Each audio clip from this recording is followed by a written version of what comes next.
Berikut penjelasan mengenai klasifikasi patogen yang menyerang, yaitu Pilum Basidium mycota, kelas Basidium mycetes, ordo Ceratobasidiaceae, dengan famili Ceratobasidiaceae, genus Oncobasidium, dan spesies Oncobasidium theobromai.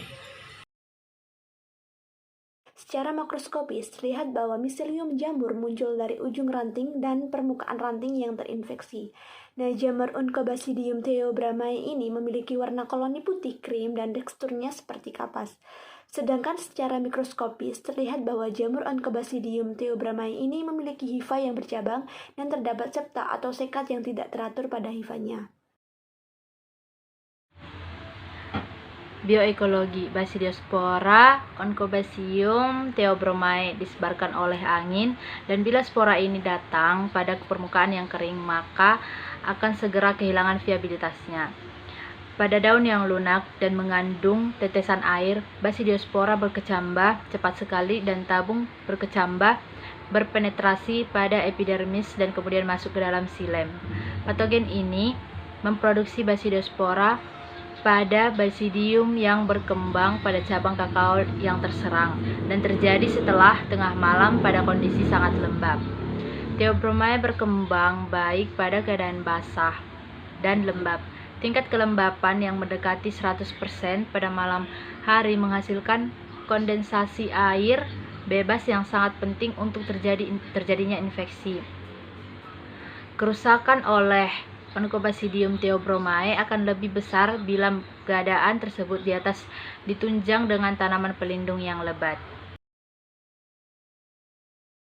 Di sini saya akan menjelaskan tentang intensitas kerusakan pada penemuan jurnal yang kami baca tentang identifikasi serangan penyakit tanaman, di mana jurnal pertama membahas tentang keefektifan Trichoderma hercyanium sebagai agensia pengendali hayati penyakit pembuluh kayu pada tanaman kakao, klon ICCRI03 dan TSH858. Dan yang kedua yaitu tingkat serangan penyakit VSD atau yang disebut dengan Oncobasidium theobromai pada 5 klon kakao di Dusun Lawani, Kabupaten Luwu Timur.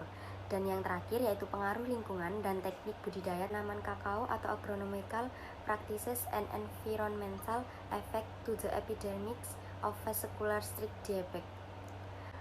Menurut penelitian Susianto et al. Pada tahun 2017, nilai insidensi terburuk dengan kategori insidensi penyakit tertinggi memiliki persentase sebesar 24,23%. Sedangkan menurut penelitian Siatrawati pada tahun 2017, cabang-cabang terinfeksi dilakukan pemangkasan secara rutin pada setiap 2 minggu sekali, terbukti dapat menurunkan serangan VSD hingga tingkat serangan di bawah 1%.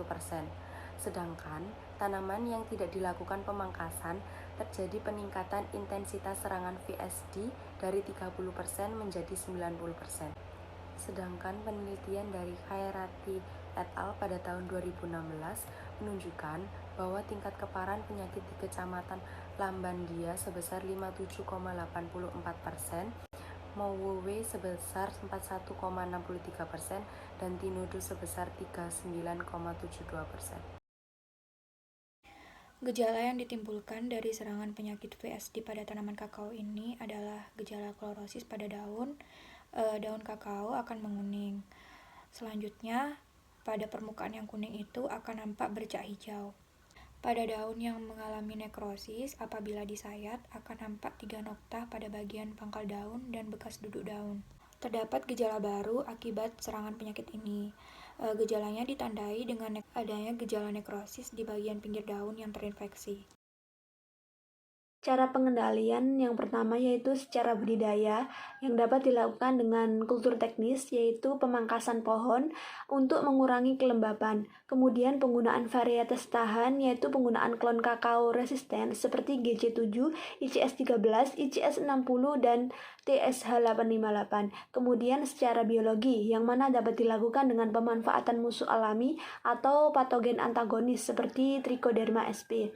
Nah, pengendalian secara kimia yaitu dengan penggunaan fungisida. Karena tempat berkembangnya Onchobasidium theobromai ini adalah xilem, maka fungisida yang digunakan itu harus bersifat sistemik. Nah, fungisida tersebut berbahan aktif tembaga oksida. Nah, senyawa ini dapat menghambat intensitas penyakit tersebut.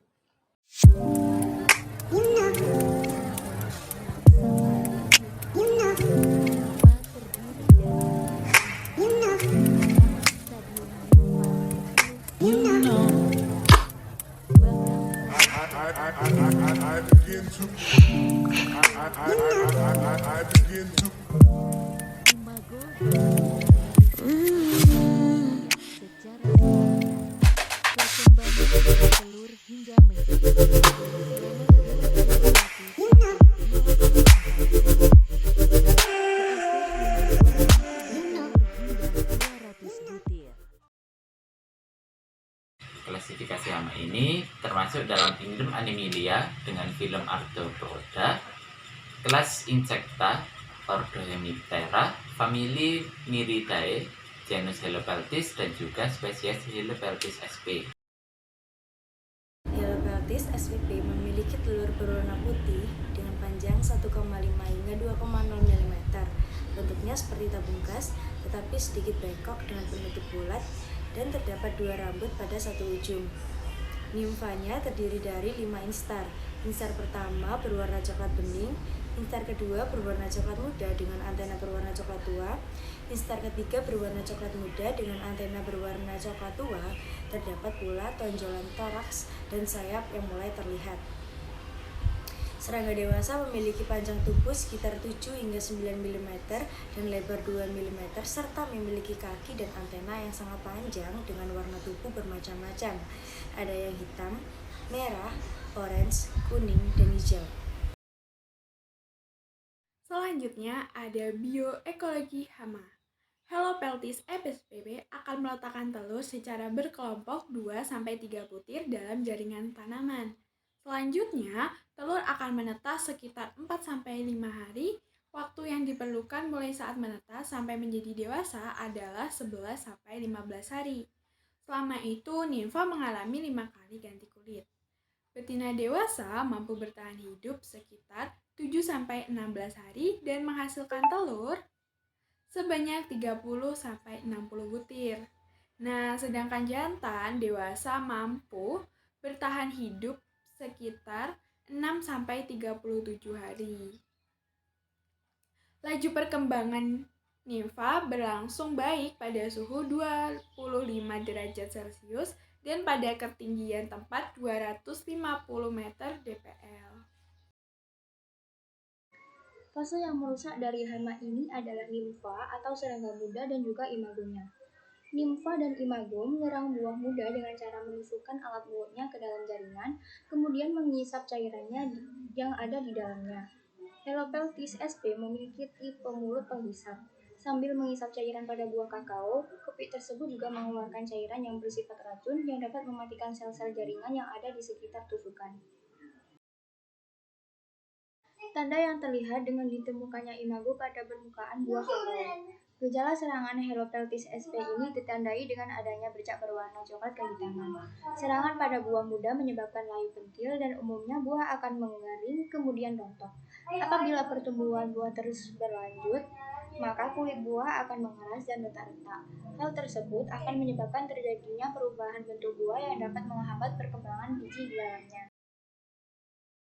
Kerusakan tanaman kakao yang ditimbulkan dari serangan Helopeltis ini bisa terbilang cukup tinggi. Intensitas serangannya bisa berkisar antara 60% hingga 80%. Seperti pada penelitian yang dilakukan oleh Amanda pada tahun 2020, diketahui intensitas serangan Helopeltis sp pada tanaman kakao yang terjadi di Sumatera Barat mencapai persentase 81,43%. Pengendalian dapat dilakukan secara budidaya, secara biologis, dan secara kimia. Pengendalian secara budidaya dapat dilakukan dengan kultur teknis seperti pemupukan, pemangkasan, panen teratur, dan sanitasi yang bertujuan memutus siklus hidupnya dan menciptakan kondisi yang tidak cocok bagi perkembangannya.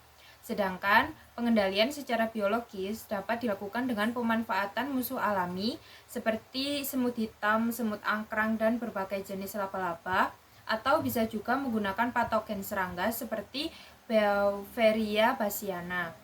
Dan pengendalian secara kimia dapat dilakukan dengan penggunaan insektisida dari jenis pyrethroid dan fenilpirazole.